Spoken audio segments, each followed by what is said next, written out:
What's the secret to grabbing your audience's attention and keeping it? A great story. Stories are one of the most powerful tools in public speaking. Why?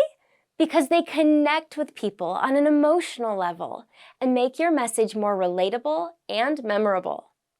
Instead of just sharing facts or statistics, bring your point to life with a story. For example, if you're giving a speech about recycling, don't just say, "Recycling helps the environment."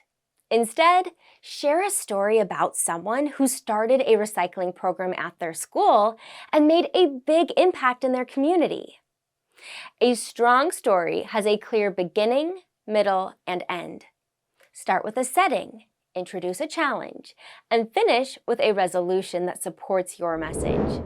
You don't need to have a life-changing experience to tell a good story. Everyday moments can be just as powerful if they're told with purpose. What matters most is that your story connects to your argument and helps your audience understand why your point matters. Try adding a story to your next speech and see how it captures attention and makes your message stick. Follow us for more tips and check out our virtual speech and debate classes, where we build confidence and communication skills.